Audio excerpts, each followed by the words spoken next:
what all went into the decision to hang it up after the season, and what were the emotions like when you came to that conclusion? It's not something I dwell on a lot. I can't say I've thought about it a lot, but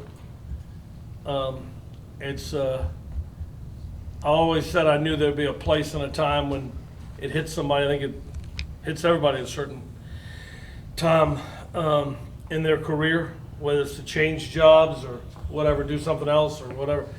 And it probably just hit me, I don't know, a month ago, a few weeks ago. It might be the right place and right time. And there were certain things I want to make sure were finished before I left, so it didn't be left to the next head coach, and thank goodness the next head coach is Chris Hart, and that was a part of the puzzle too, right?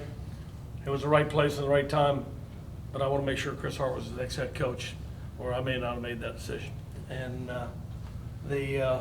once that was in place and we got the facilities built, there's still more to build, but I think it will take another. I think the weight room in center field is pretty much done deal. That'll happen soon. But as far as the left field family playground and the left field pavilion behind left field, those things may take a couple more 3 years, and I don't think I have a couple more 3 years in me. And so I just felt like as we got toward the end, it was the right place, the right time. The only thing that bothered me a little bit is, were we going to get the postseason? I didn't want the last year to be minus postseason. For me, these guys that you just talked to that are going to get drafted and go play professionally won't be back next year. The seniors that won't be back next year. And to be honest, every player on this team, you need to go to postseason. Every player needs to experience that. And but when I announced it, I took the chance that I announced it once you announced it was official. And thank goodness the committee saw fit to do what I think was the right thing and put us in. So that gives me a great satisfaction. Going off that, what was it like for you to actually see the name pop up yesterday? I know that you guys were in, and it may have been an anxious couple of days. It's on video. I actually saw it this morning for the first time. It's on video, and I saw me, and when I saw it, I just watched the players, and it's all about the players. If you coach for the right reasons, which I'm not sure everybody does this for the right reasons anymore. I think college athletics has gotten a little bit skewed, and but if you do things for the right reasons, then it's the players that everybody should. And so I just sat there and watched the players, and to me, that's what it was.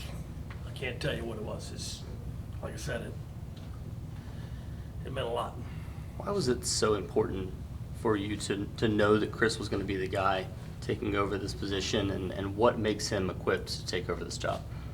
What makes him equipped is a testament to how we've been the last 22 years that he's been here. So if you just scroll back to what this program has done for the last 22 years, I think that is resume for him enough, and he's had a lot to do with that. Charge of recruiting, practice. He coaches third, he runs the offense. I mean, he can't have any more responsibility than he's had the last 10 or 15 years, and so that's resume enough. And in the last 60 years, it's been Coach Esposito, myself, and Ray Tanner. And I think the track record for NC State, the consistency and the stature of this program is top 20, consistently ranked by D1 baseball and of the top programs in America. And so that's something I'm very proud of. So I'm real big on consistency and continuity, keeping people together, keeping the same people intact. I think that's important. And so Chris Hart being the guy that needs to be the next guy, knowing how this place runs and operates, and he'll keep everybody here that's been a big part of this. Some people for 8 years, 10 years, 15 years. We got a lot of people here that's got some tenure here, and so it was no question he was the right person to be the next head coach here. So Michael Jordan had the last dance, right, on his last run out. What should we call this for you? It's certainly not a dance. No athleticism here, but better put an athlete with me. So I'd say maybe the last ride, just the last ride. And I remember a good friend of mine, Ray Birmingham. So I won't out of New Mexico, great friend of mine back there. his last game. He got on a horse and rode out from home plate to center field and just kept riding. And I love Westerns, yeah, this will be the last ride. You gonna bring a horse down there to Auburn? No, or I'm not gonna do just hoping that, for the but next place? that's the best way for me to answer what Pat said. It won't be the last dance, but it'll be the last ride. And if you talk to your kids about this and say, hey, obviously there's going to be emotion, but at the same time they had to kind of detach from that when they get out there on the field. Oh, I don't think there will be any emotion. I really, I didn't do it for that reason, the timing of it. If I would have done, I didn't do it. We weren't in going to the ACC tournament. If I wanted to draw some emotion, what I'm saying, I would have announced it before the ACC tournament. I'm not that guy. I don't want parades. I don't want jackets. I'll just put the keys on the desk and say bye. Yeah, but I guess I'm asking more because they care about you. They're going to want to play and win for you. They care about me, I think, and I'm glad to say that. There's a lot of emotion in that locker room when I told the team that's something we'll share together. But no, they're going to play. Teams have to play for each other. Teams don't play for coaches. They may come for coaches and they may like coaches and play a little harder for some coaches than others because of how they're treated. But teams have to play for each other. That's who they got to play for. So they'll be playing for each other down there.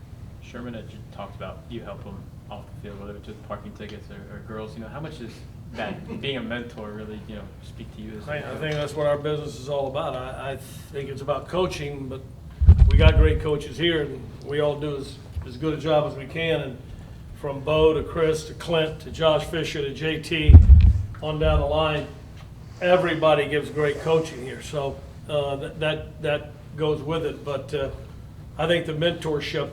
I'm not even sure. As I leave, you don't look back at what you've done.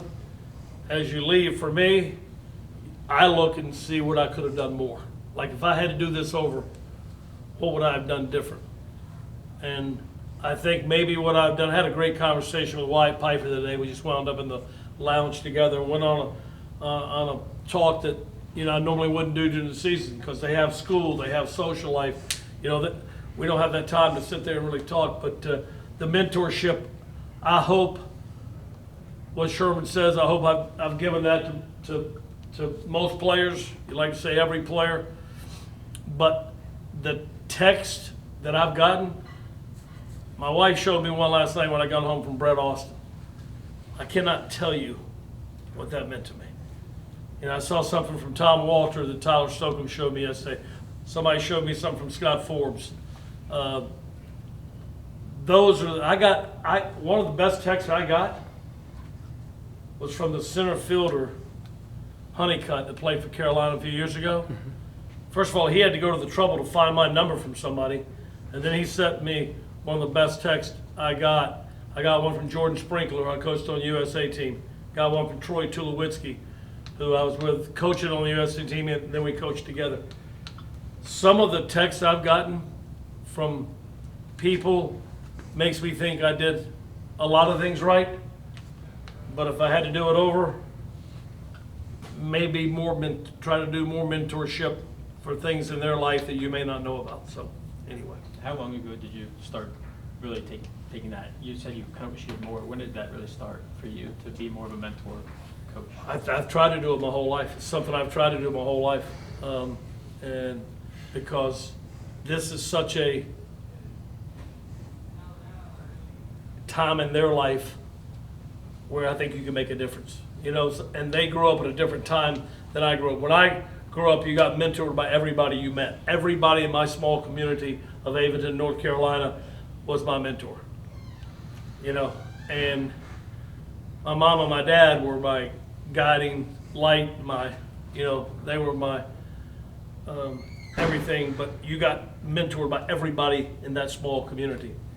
And today, things are different for these guys, and they're on such display, and social world is such a big part of their life. Everything is out in the open, and I think they need more mentorship today more than ever. And so I hope I've always done that. Coach, do you see yourself staying in touch with a lot of the guys here after you're gone? I've stayed, love the Buffalo Bills, by the way. Oh, thank you. I don't have a favorite football team. Used to be the Redskins, but I think it's Buffalo Bills now, I don't know. Yes, the greatest present or blessing or whatever you want to say for a coach is former players keeping in touch. And I can't tell you the letters I've gotten from former players. I'd like to share them all with somebody, except it seemed like a little braggadocious, you know what I'm saying? And I don't want to like to shine a light on me. But the things that I get from former players, it's everything to me. It's like, yes, I will keep in touch with all these guys. I don't go to weddings, I tell them that. I'm gonna go to one more wedding, JT Jarrett's, but that's it, I'm shutting the, I don't go to weddings. Yeah, players are very special to me. Elliott, Ray Tanner said that you were the perfect man for the perfect job at the right time, meaning that the renovations and things that you've steered, he said he didn't think anyone else could have done it. He said he knew he couldn't do it. What does that speak to your predecessors that basically said you took the job and you did the best you could with it? Yeah, Ray could have done it, yeah. Ray could have done it. Ray's unbelievable coach, unbelievable business person, and he is great at what he does. Everything he's touched, he's been good at. So Ray could have done it, but he got frustrated with it not being done, so he went to a place that wanted to do it, right? And but this has been a collection too of a lot of people. You know, a lot of people have helped get this thing done. And but I said when I left we would have most of it done, and we do, and it's fantastic. It's the facilities here are top notch, and so. But I appreciate Ray saying that. He's an old dear friend. I was hired on his first staff. We were in college together. We were great friends and old friends. New friends are great to make new friends and acquaintances, but there's nothing like an old friend. And when he and I talk, we just go right back to when we were coaching together and when we were in college and some of the things that happened. So there's nothing like an old friend, and Ray Tanner is certainly that. Speaking of old friends, Corey, last one of the connections obviously you've had to NC State is having those connections from, you know, the 80s and 90s and being able to instill things like George Tarantini telling you things and Jimmy V and K.Al. How important has that been to be a bridge for NC State and bring all those things to NC State baseball players and the rest of the athletics program these last few years? All of that stuff, and I appreciate you saying that, all that stuff is NC State to me. It's why I love this school. It's why I never thought about leaving. Maybe entertained some things at times, but it was never a chance I was going to leave here. And I know the night that I announced, the day I announced retirement, I went home, you can imagine the phone was just nonstop. And with calls and texts. I went home with my wife and sat on the front back porch swing and just kind of looked out there. It's very peaceful back there with the birds and the chipmunks and the squirrels. We got everything back there. And it's pretty peaceful. And the phone just kept ringing. All friends, all special people that I'll talk to in the near future. But I took 2 calls that night. And my wife was like, "You gonna take a call, huh?" And because I just not taken about 10 in a row. I took one from Janice Guzzo, where she's struggling with the loss of one of the great coaches and people that ever graced these grounds. You talk about the old times. And Coach Bob Guzzo will celebrate his life June 8th in Reynolds Coliseum. Be a fitting place. That's where we did George Tarantini's. And so I took Janice Guzzo's, and then Pam Valvano called. And Pam Valvano and her family, little girls, are all special to me because that brings me back to when NC State, we got all great coaches now, but we had all great coaches then, and everybody was around each other all the time.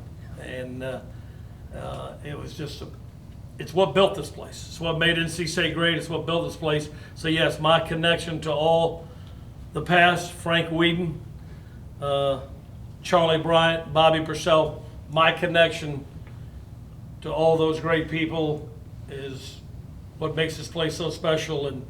And I'm happy to be that person that can still tell those stories. Thank you.